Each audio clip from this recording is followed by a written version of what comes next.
अस्सलामुअलैकुम दोस्तों, कैसे हैं आप सब। मैं आप सबको यूट्यूब चैनल इंग्लिश लिटरेचर पे वेलकम कहती हूँ। आज जो बुक हम डिस्कस करने जा रहे हैं, इस बुक का नाम है द रिपब्लिक। द रिपब्लिक की बुक 10 को डिस्कस करने वाले हैं हम लोग इसके अंदर।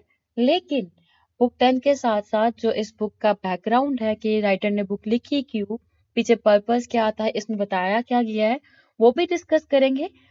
और हमारा मेन जो फोकस होगा वो बुक 10 के ऊपर होगा। बुक 10 की समरी को भी डिस्कस करेंगे और क्रिटिकल एनालिसिस भी साथ साथ करेंगे उस बुक 10 का। प्लेटो कौन था, कहाँ से आया, क्या करता था, इस सब के ऊपर मैंने ऑलरेडी एक लेक्चर बना दिया हुआ है। ठीक है, आप उस लेक्चर को मैं डिस्क्रिप्शन में लिंक डाल दूंगी, उसके थ्रू अप्रोच कर सकते हैं। पहले वो देख लीजिएगा, देन आप इसको देखिएगा। ठीक है, तो अब शुरू करते हैं। द रिपब्लिक, ये राइटर का यानी कि जो प्लेटो है, अपने टाइम के बहुत बड़े फिलोसफर थे, उनका ये एक मास्टरपीस है, अ ग्रेट फिलोसॉफिकल वर्क। इस बुक के अंदर अगर टेक्निक की बात की जाए तो गपशप होती है। गपशप मीन्स डायलॉग होते हैं, डिबेट शुरू होती है। जब बुक स्टार्ट होती है तो बुक के स्टार्ट के अंदर डिबेट की जाती है जस्टिस के अबाउट। मीन्स ओपनिंग में एक सेंट्रल प्रॉब्लम को डिस्कस किया गया है, द नेचर ऑफ जस्टिस। जैसे कि व्हाट इज जस्टिस, यहाँ से इस बुक का स्टार्ट होता है। और इसकी बुक के अंदर एक करेक्टर दिखाया गया है सोक्रेटिस का। वो सोक्रेटिस जिसको सुकरात कहते हैं, वो ये सवाल पूछता है। फिर इसके ऊपर एक डिबेट शुरू हो जाती है और डिफरेंट करेक्टर्स जो हैं वो उसके ऊपर रिस्पॉन्स करने की कोशिश करते हैं कि जस्टिस ये है, जस्टिस ये है, जस्टिस ये है। प्लेटो खुद इसके अंदर करेक्टर का रोल अदा नहीं कर रहा, ठीक है, लेकिन प्लेटो की थ्रू आउट द बुक में जो मेन करेक्टर होगा, कभी हमारे पास सोक्रेटिस होगा, कभी इसके अंदर थ्रेसिमिकस होगा। मैं स्पेलिंग यहाँ पे लिख दूंगी अभी आपको, लेकिन जो मेन रोल रहेगा इस बुक के अंदर वो सोक्रेटिस का रहेगा। और सोक्रेटिस जो है सेंट्रल कैरेक्टर जो हुआ, तो वही जो है इस बुक की नरेशन कर रहा है, वही नरेटर है इस बुक के अंदर। क्योंकि अब मैंने बताया आपको ये किताब एक डायलॉग की फॉर्म में लिखी गई है। मिसाल के तौर पे मैं कहती हूँ आप कैसे हैं, आप बता रहे हैं मैं ठीक हूँ, फिर आगे बात शुरू, मतलब ये हाल चाल पूछ रहे हैं, फिर आगे सवाल पे जवाब, फिर सवाल पे फिर जवाब, ये सब कुछ चल रहा है। तो इस मेथड को, इस डायलॉग के मेथड को सोक्रेटिस और सोक्रेटिक मेथड भी कहते हैं, इसको एलेंकिस भी कहते हैं, इसको प्लेटोनिक मेथड भी कहते हैं। ये सब कुछ जो है मैंने डिटेल से ऑलरेडी इसके ऊपर भी लेक्चर बना दिया हुआ है। अगर आपने ये सीक्वेंस से वीडियोस देखी होंगी तो आपको समझ आ चुकी होगी मेरी बात की। अगर नहीं देखी आपने तो मैं आपको कहूंगी कि लिंक जो है वो डिस्क्रिप्शन में है। आप सीरीज वाइज जो है ना, मतलब सीक्वेंस जो चलती आ रही है वीडियोस, उनको देख लें। एनी हाउ, तो ये सोक्रेटिक मेथड में बुक लिखी गई हुई है, जिसमें क्वेश्चन पे क्वेश्चन पे क्वेश्चन कर कर कर करके ही एंड पे आंसर आ जाता है। ठीक हो गया। करेक्टर जिसमें हमारे पास आए पूरी बुक के अंदर, बुक 10 नहीं, पूरी बुक के अंदर, एक है सोक्रेटिस का करेक्टर। सोक्रेटिस जो था वो प्लेटो का टीचर था। दूसरा है ग्लूकोन का करेक्टर। ये जो ग्लूकोन है ना, बेसिकली प्लेटो का ओल्डर ब्रदर है, जो थ्रू आउट द डायलॉग्स और थ्रू आउट द जो स्टोरी चल रही है ना, नरेशन चल रही है, उसमें वो सोक्रेटिस को बहुत डिफेंड करता है, अपने सोक्रेटिस की से साइड नहीं छोड़ी। यानी कि उसका स्टूडेंट ये भी हुआ ना, क्योंकि प्लेटो किसका स्टूडेंट था, तो बड़ा उसकी साइड लेता है थ्रू आउट द डायलॉग्स। इसके बाद जो पूरी बुक द रिपब्लिक के अंदर नेक्स्ट करेक्टर है वो है एडिमेंटस का करेक्टर। स्पेलिंग मैंने यहाँ पे लिख दी है, ये भी प्लेटो का भाई ही था। फिर नेक्स्ट है हमारे पास सिफिलिस का करेक्टर, जो कि नेक्स्ट करेक्टर पॉलीमार्कस का फादर था। नेम की प्रोनाउंसिएशन में गलती हो सकती है क्योंकि नेम नॉन नेटिव है, so that's why different people pronounce them differently. फिर नेक्स्ट करेक्टर जो देखेंगे हम इस बुक के अंदर वो था थ्रेसमेकिस। कितना लंबा नाम है। ये वो डिसिपल दिखाया गया है सोक्रेटिस का, जो कि उससे आर्ग्यू भी करता है, आर्ग्यू इन नेगेटिव सेंस, उसको अपोज करते हुए। ठीक हो गया। ये द रिपब्लिक जो पूरी बुक है ना, बुक 1 से लेके बुक 10 तक, उन बुक के मैंने ओवरऑल कैरेक्टर्स को बताया है, स्पेसिफिकली बुक 10 के कैरेक्टर्स को नहीं मैंने बताया। ठीक है, अच्छा, तो मैं बात करती कि बात इसमें शुरू होती है कि व्हाट इज जस्टिस, यहाँ से सवाल शुरू होता है। और इसके बाद जो बुक है वो डिफरेंट पार्ट्स में डिवाइड हो जाती है, और जो पार्ट है वो 10 पार्ट्स होते हैं।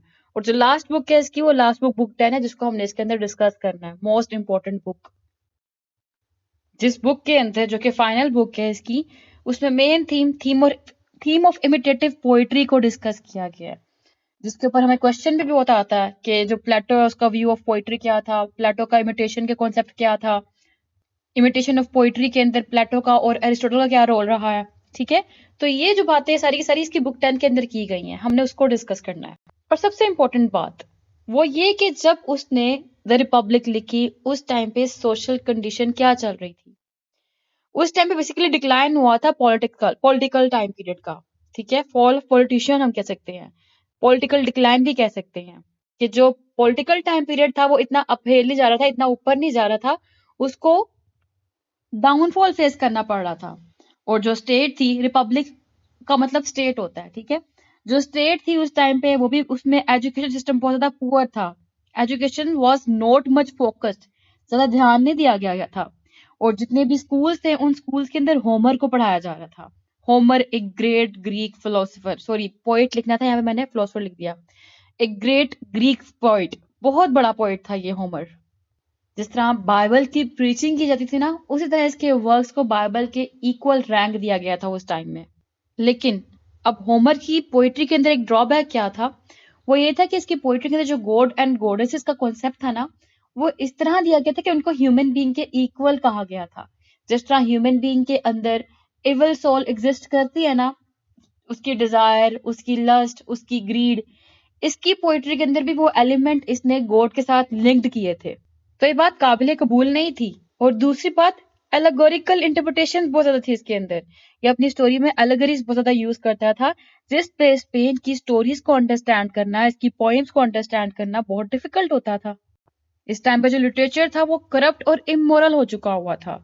इस टाइम से पहले ये था कि जो ग्रीक का आर्ट था, लिटरेचर था, बहुत ही जबरदस्त हुआ करता था। लेकिन इस टाइम में क्या हुआ, वो जो flowering time of Greek art and literature था ना, वो खत्म हो चुका था। और इस टाइम पे new kind of literature introduce हुआ जो कि करप्ट और इमोर्टैलिटी बेस्ड था, सॉरी इमोरलिटी बेस्ड था। और मोस्ट ऑफ द पोएट्री भी थी वो इमोरलिटी ही प्रीच कर रही थी। इसी बेस पे प्लेटो ने क्रिटिसाइज किया पोइट्री को। जी बिल्कुल, प्लेटो ने पोइट्री को ऑन द होल क्रिटिसाइज नहीं किया कि हम कहते हैं कि प्रेजेंट टाइम की पोइट्री ऐसी है या आने वाली पोइट्री ऐसी होगी, सो ऑन। प्लेटो ने अपनी टाइम पीरियड की जो पोइट्री थी उसको देखते हुए जितने भी पोइट्स थे उनको क्रिटिसाइज किया। इवन कि एक इंटरेस्टिंग बात यह कि प्लेटो जो है ना वो खुद भी पोइट था, कैसे खुद पोइट्री लिखा करता था। लेकिन जब इसने अपने टीचर सोक्रेटिस के लेक्चर सुनना शुरू किए, उनके उसके पास बैठना शुरू किया, तो इसने अपनी सारी सारी पोइट्री खुद जला दी थी, क्योंकि वो इसके सोशल कंडीशन यानी कि इसके टाइम पीरियड की डिमांड थी। इसके टाइम पीरियड पे एक कहते नहीं है हम लोग mature piece of work produce होना या morality based piece of work produce होना, वो प्रोड्यूस नहीं हो रहा था लिटरेचर के अंदर। इंपॉर्टेंट पॉइंट जो हम कवर करेंगे बुक 10 में वो होगा poetry is waste of time. कहता है कि पोइट्री जो है वक्त ही जाया करती है, इसमें ना बात बहुत बड़ा के की जाती है, एग्जैजरेशन बहुत ज्यादा है इसके अंदर। पोइट्री जो है ना, ये जो बुराई है ना उसको प्रोड्यूस करती है, इसमें अब्यूज भी होता है, इसमें इविल भी होता है, सब कुछ बुरा ही होता है इसके अंदर, कुछ भी रियलिटी बेस्ड नहीं है, सब कुछ भी इसके अंदर कहते हैं ना हम लोग फैक्ट बेस्ड हो, कोई इसमें ऐसी कोई बात नहीं है। ठीक है, number 1 waste of time, exaggeration, number 2, number 3 abuse and evil, number 4 कहता है ये इमिटेशन है, ये ना झूठ पे बेस करती है, इसके अंदर कुछ भी रियलिटी नहीं है। इमिटेशन कहते हैं कॉपी को, एक चीज की कॉपी बनाते हैं ना, तो कहते हैं ये कॉपी है, इसके अंदर कुछ भी सच नहीं है, ये बेस्ड ऑन लाइज है, झूठ पे बेस करती है। और पोइट्री ह्यूमन बीइंग्स को वीक कर देती है, कि शायर हजरात ऐसी ऐसी पोइट्री करते हैं जिनको जो नॉर्मल ह्यूमन होता है जब वो सुनता है उसके ऊपर इम्पैक्ट पड़ता है और वो इमोशनली जो है ना बड़ा वीक फील करने लग पड़ता है। जैसे कि आजकल सॉन्ग्स की लाइंस देख लें, वो आपको क्या करती है, इमोशनली वीक कर देती हैं। इसीलिए तो कहा गया कि सॉन्ग्स ना सुने जाएं, क्योंकि ये इमोशनली वीक करती हैं। एनी हाउ ये एक व्यू था।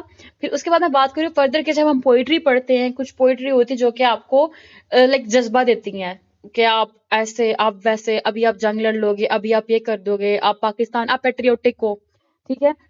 लेकिन कुछ पोइट्री ऐसी होती है जो कि आपको मोहब्बत में मुब्तला कर देती है कि love is this and love is that, so on, अगर ऐसा नहीं होता मैं मर जाऊंगा, अगर ऐसा नहीं होता मैं मर जाऊंगा, ठीक है। तो ये क्या होगा, ये ह्यूमन बीइंग वीक होता है इस तरह से। तो कहता है पोइट्री जो है वो वीक करती है ह्यूमन बीइंग्स को।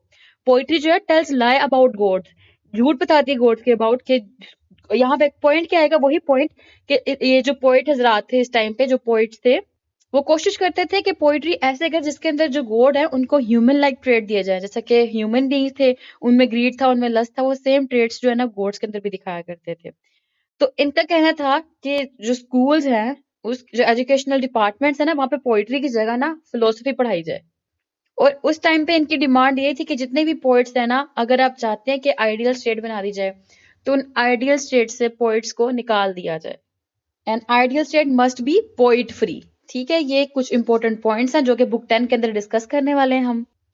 अब जब बुक 10 स्टार्ट होती है ना, क्योंकि ये फाइनल बुक है इसकी, द रिपब्लिक की, सोक्रेटिस जो है अपने अर्लियर थीम को डिस्कस कर रहा था। थीम इसका था इमिटेटिव पोइट्री। उस पोइट्री के ऊपर बात करते हुए कहता है कि जो पोइट हैं और जो पोइट्री है उसको स्टेट से ना, उनके स्टेट से बैनिश कर देना चाहिए। फिर वो डिफरेंट रीजन बताता है। वो कहता है बेड को देखें। बेड फॉर एग्जाम्पल कहता है कि ना, there are 3 levels at which phenomena occur। 3 levels होते हैं। नंबर 1 लेवल जो है ना वो ओरिजिनल लेवल है। नंबर 2 लेवल जो है ना वो कारपेंटर की बात करता है। नंबर 3 पे वो पोइट की बात करता है। और पोइट को कहता है ट्वाइस रिमूव फ्रॉम रियलिटी। मतलब क्या, मैं आपको बताती वन बाय वन। पोइट कहता है आइडिया जो है ना, सॉरी पोइट कह रही हूँ, फिलोसफर कहता है आइडिया जो है ना, idea is the real reality. कहता गॉड ने पहले सोचा, सोचना क्या था, रियलिटी, सोचकर उसने बना दिया। तो वो रियलिटी की क्या हुई, इमिटेशन हुई।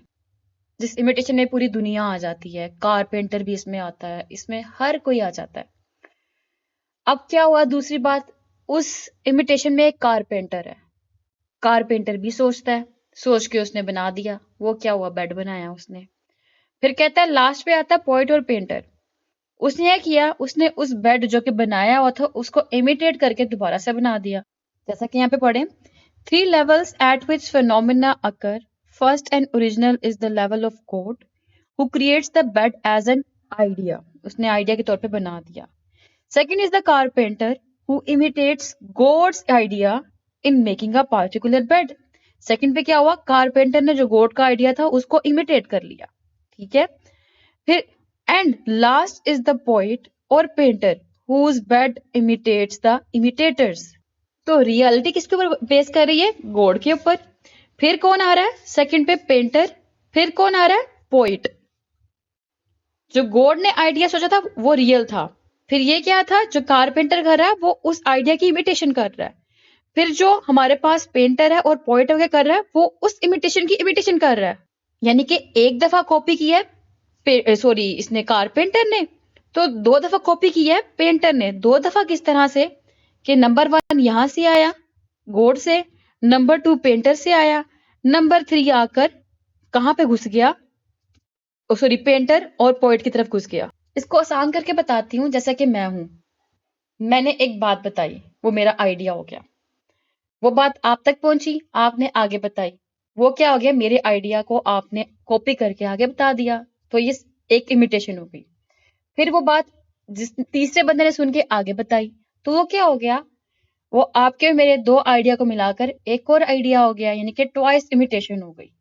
समझ आइए अभी वाली बात, कि ट्वाइस रिमूव्ड फ्रॉम रियलिटी का मतलब क्या है, मैं वो बता रही थी आपको। कि पहले सोचा गॉड ने और बना दिया, फिर उसके बाद कारपेंटर ने उस आइडिया को कॉपी करके बना दिया, फिर उसके बाद पेंटर ने उन दोनों आइडियाज को कॉपी करके बना दिया। बनाया क्या है, बेड। तो यहाँ पे ये इमिटेशन की बात कर रहा है, कॉपी की बात कर रहा है। जरूरी नहीं बेड ही बनाया जाए, चेयर भी लगा लो आप, बास्केट भी लगा लो। ये तो सोक्रेटिस ने यहाँ पे बेड का वर्ड यूज किया था, इसलिए एग्जाम्पल लेके चलिए, क्योंकि हम लोग बुक की समरी कर रहे हैं। तो यहाँ पे जब वो इसने पेंटर और पोएट की बात की ना, तो इसके बाद इसने बात कर दी होमर की। कहता होमर भी ना अनफॉर्चुनेटली सेम केस है होमर के साथ भी। ग्रेट फिलोसफर, ग्रेट पोइट है वो, लेकिन कहता उसको चाहिए था कि वो कंट्री की हेल्प करता इन द ट्रू सेंस, लेकिन उसने ट्रू सेंस में हेल्प नहीं की, उसने इमिटेट्स किया। कहता एक आर्टिस्ट ने वो आइडिया इमिटेट किया जिसको वो अंडरस्टैंड करता ही नहीं है।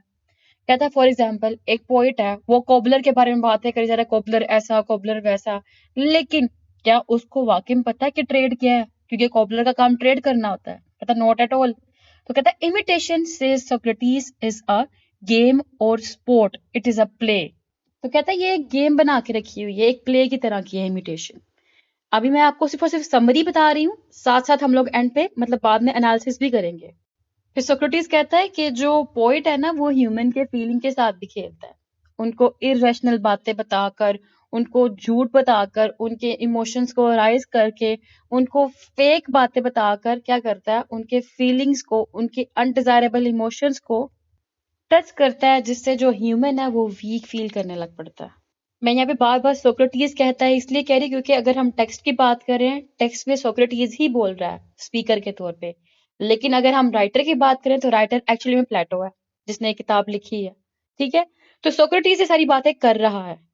सोक्रेटिस कहता है इनकी जो पोइट्री होती है ना, उसमें कोई क्राफ्ट नहीं होता, कोई क्रिएटिविटी नहीं होती, सिर्फ सुपर नेचुरल एलिमेंट ऐड किए होते हैं, अनसर्टन से होते हैं वर्ड्स उसके अंदर, मीनिंग उसका क्लियर नहीं होता, एलेगोरिकल इंटरप्रिटेशन दी होती काफी ज्यादा, जो कि अंडरस्टैंड करने में भी मुश्किल होती है। टोटल कॉपी होती है, और कॉपी जो होती है वो डेंजरस होती है, और ऐसे ऐसे वर्ड डाले होते हैं जो कि ह्यूमन सोल का एक पार्ट है। ह्यूमन सोल के बेसिकली कितने पार्ट है? 3 पार्ट्स है इस सोक्रेटिस के अकॉर्डिंग। कहते हैं एक रैशनल, एक स्पिरिटेड, एक डिजायरस। तो कहता है ये इमोशनल पोइट्री करके जो उसका थर्ड पार्ट है ना, डिजायरियस, उस पार्ट पे इफेक्ट करता है, क्योंकि डिजायरियस पार्ट वो पार्ट होता है जिसको ना नॉन रैशनल चीजें देखकर बड़ा प्लेजर मिलता है। फिर वो कहता है लोगों से बात करते हुए कि ना जो ह्यूमन सोल है ना वो इमोर्टल होती है, और बताता है उसको कि जितनी भी वर्चुअस मैन थे ना, उनके साथ क्या मामला होता है कि जैसे एक हेल्दी बॉडी होती है, सेम वैसे जो ह्यूमन सोल होती है, अगर उसने अच्छे डीड्स किए होते हैं तो on the basis of good deeds वो अपनी जो इटर्नल लाइफ होती है उसको हैप्पीएस्ट वे में स्पेंड करते हैं। कहता है अगर इस वर्ल्ड के लिहाज से बात की, जो सोल होती है ना, उसको प्योरली जाना नहीं जाता इस वर्ल्ड के अंदर, लेकिन आफ्टर लाइफ जब इंसान की डेथ हो जाती है और जब इंसान को गॉड के सामने प्रेजेंट किया जाता है, फिर गॉड उस सोल को ऑब्जर्व करता है और उसके विर्च्यूज की बेस पे उसको रिवॉर्ड दिया जाता है।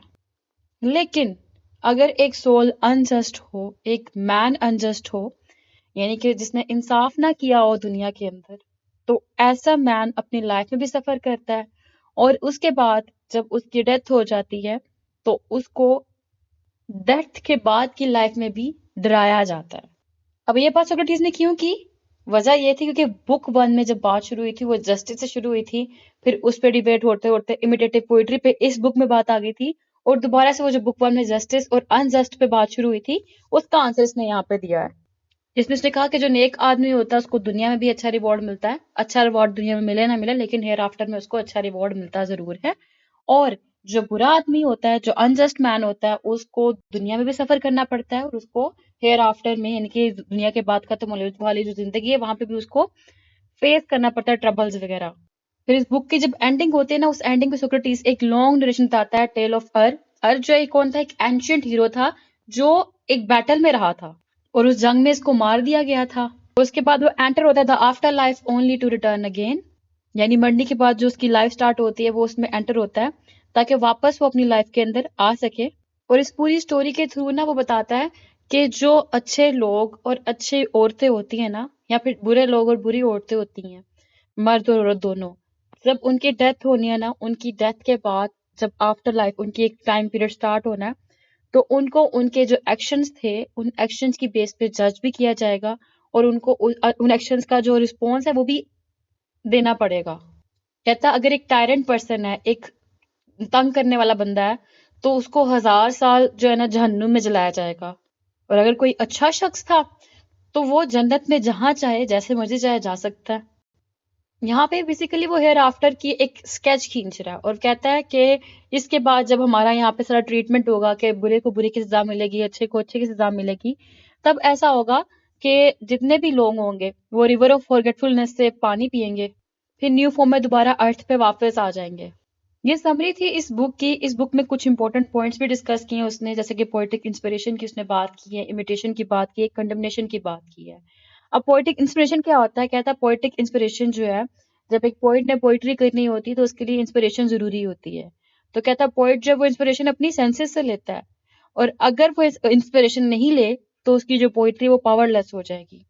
जितने भी पोइट्री के वर्ड्स होते हैं वो ह्यूमन एक्शन पे बेस्ड होते हैं, यानी कि उसकी कोई क्रिएटिविटी नहीं होती, कोई क्राफ्ट नहीं होता, वो इमिटेशन बेस्ड होते हैं।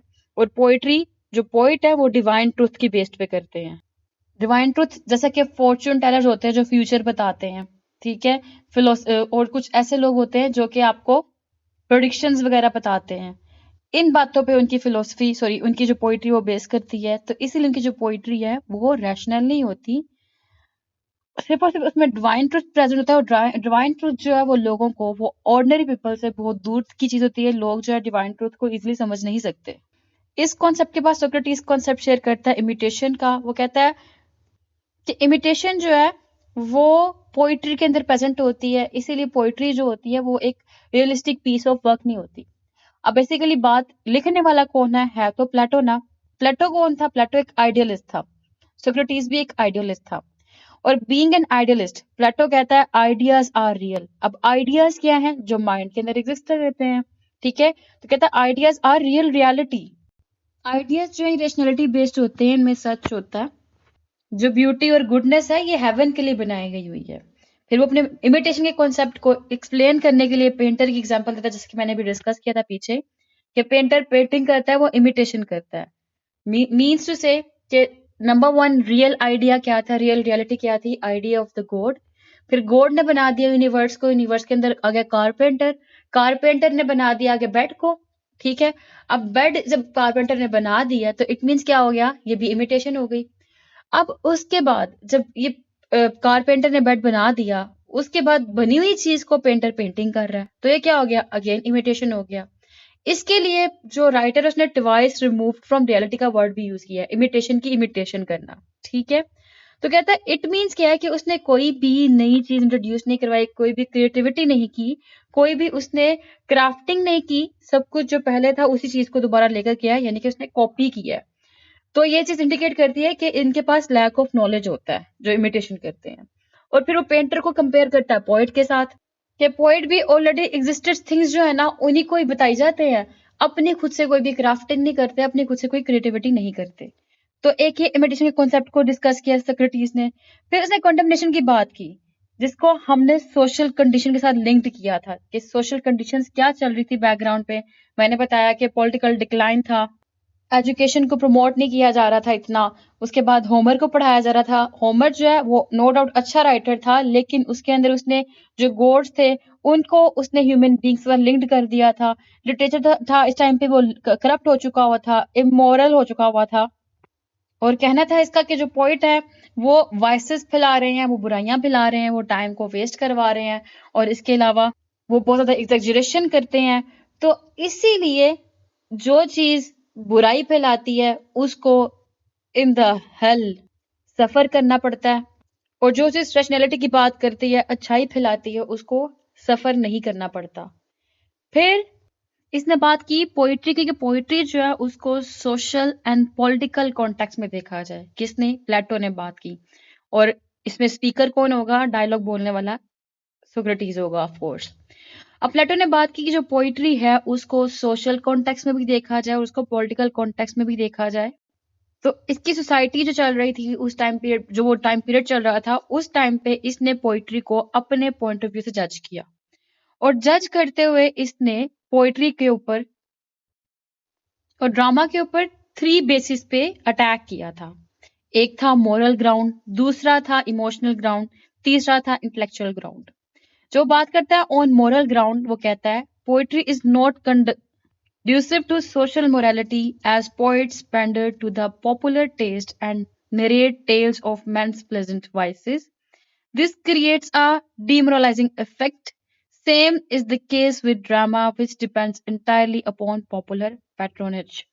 क्या कहा गया? कहता जो इस टाइम पे है पोइट्री वो मोरली करप्ट होती है, डिमोरलाइज करती है। इसमें हम लोग को झूठ बताया जाता है अबाउट गॉड, ठीक है। तो क्या कर रहे होते हैं? कोशिश कर रहे होते हैं कि इनको ह्यूमन बीइंग के अकॉर्डिंग रिलेट किया जाए। जैसे कि वाइसेस प्रेजेंट होते हैं ह्यूमन बीइंग के अंदर, वही वाइसेस जो है ये शो करते हैं गॉड में, जैसा कि ग्रीड, लस्ट एटसेट्रा। तो इसी बेस पे जो पोइट्री है वो मोरली करप्ट है। और एक और पॉइंट दिया इसने पॉइंट ये दिया कि ऐसी टेल्स नरेट की जाती है जो कि इंसान के वाइजेस साइड पे, यानी कि एक होता है ना विर्चू अच्छाइयाँ, और एक होता है बुराइयाँ। जो इंसान की बुराइयां होती है ना, और ऐसी बुराई जो कि प्लेयर प्रोवाइड करें, इस बेस पे पोइट्री की जा रही थी।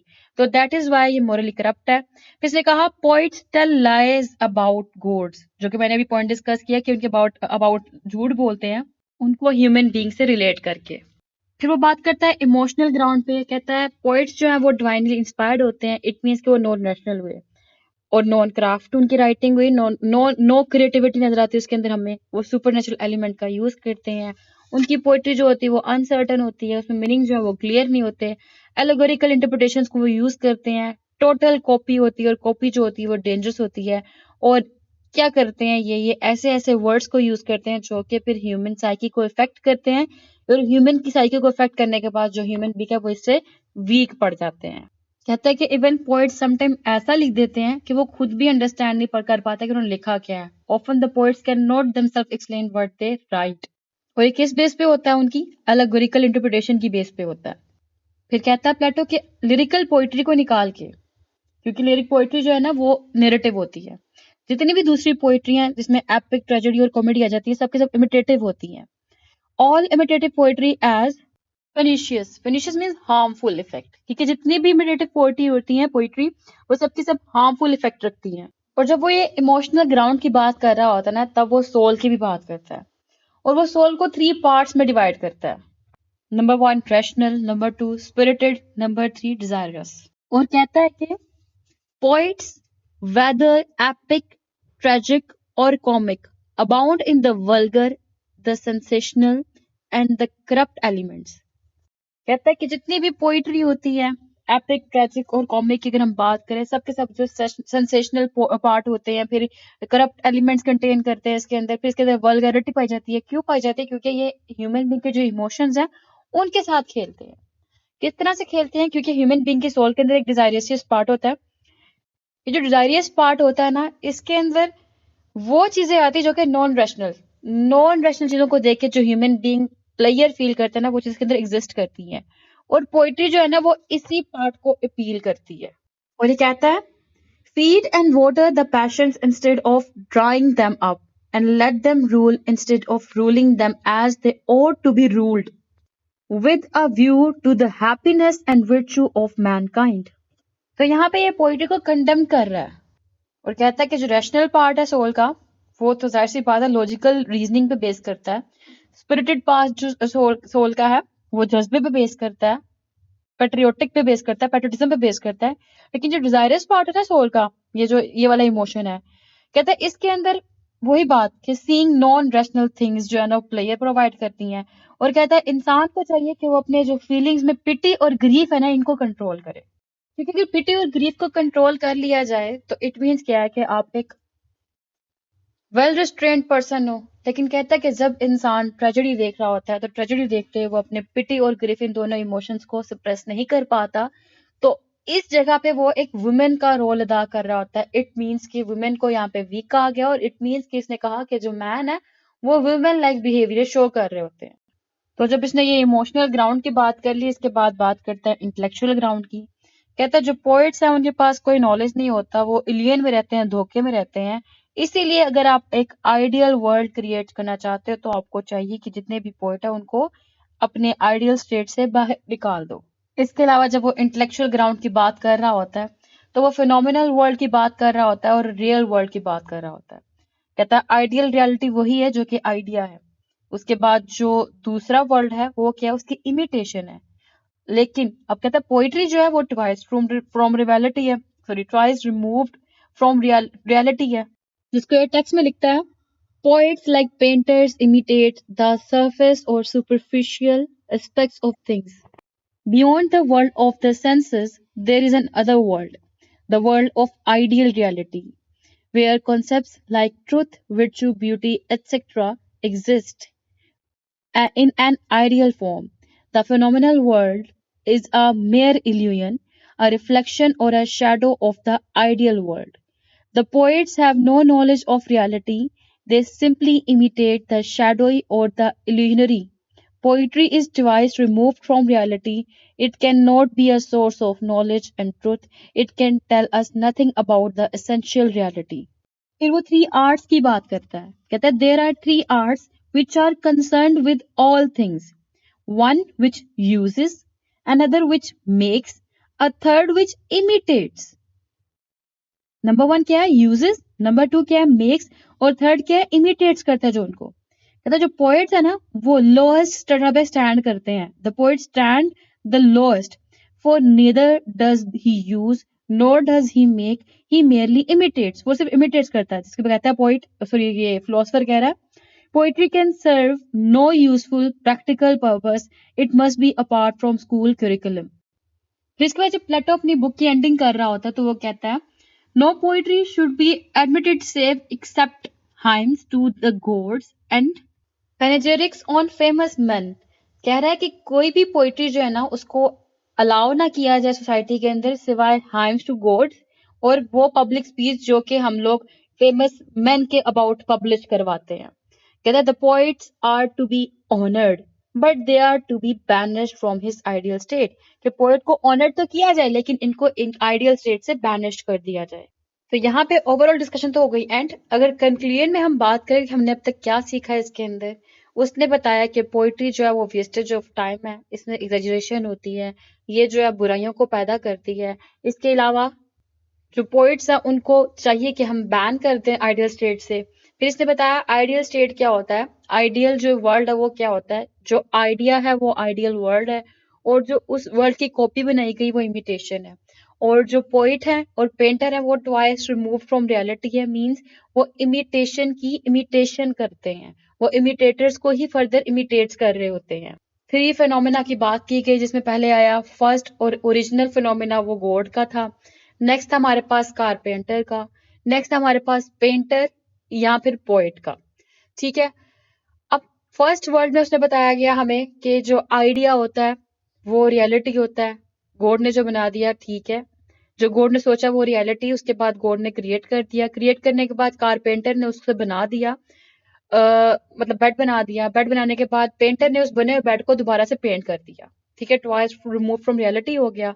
फिर हमने बात की इसके अंदर पोएटिक इंस्पिरेशन की, इमिटेशन की, कंडेमनेशन की, हमने इसके सोशल कंडीशंस को भी देखा, हम लोगों ने इसके बारे में बात की कि इसमें उसने 3 ग्राउंड्स में डिस्कस किया पोएट्री को और इमिटेशन को। Number 1 moral ground, number 2 emotional ground, और नंबर जब उसने इमोशनल ग्राउंड की बात की तो उसने ह्यूमन सोल के 3 पार्ट्स की बात की थी, जिसमें उसने रैशनल पार्ट की बात की, स्पिरिटेड पार्ट्स की बात की और फिर डिजायरस पार्ट की बात की, जिसमें उसने बताया कि जितने भी ह्यूमन बीइंग के वो पार्ट्स यानी कि वो फीलिंग्स जो कि उसको प्लेयर प्रोवाइड करे उसको हम लोग डिजायरस पार्ट में कन्वे करते हैं, सॉरी कंटेन करते हैं। इस डिजायरस पार्ट का दूसरा नाम एपेटाइट भी है, जिसमें लस्ट, ग्रीड, लव सब कुछ आ जाता है।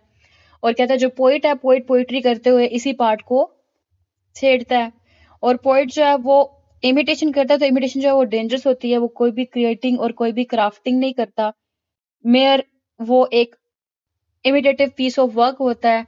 फिर जब उसने जब सोल्स की बात की उसने कहा कि ह्यूमन बीइंग को चाहिए अपने पिटी पे और अपने ग्रीफ के ऊपर कंट्रोल रखे। फिर उसने इंटेलेक्चुअल ग्राउंड की बात की और उसकी जब बात की उसने तो वहां पे उसने बात की कि जितने भी पोइट्स हैं वो एलियन में रहते हैं, उनको रियलिटी का कोई नॉलेज नहीं होता, वो सिर्फ और सिर्फ इमिटेशन करते हैं। उसने वहां पे आइडियल स्टेट का बताया, उसने वहां पे फिनोमिनल वर्ल्ड का बताया।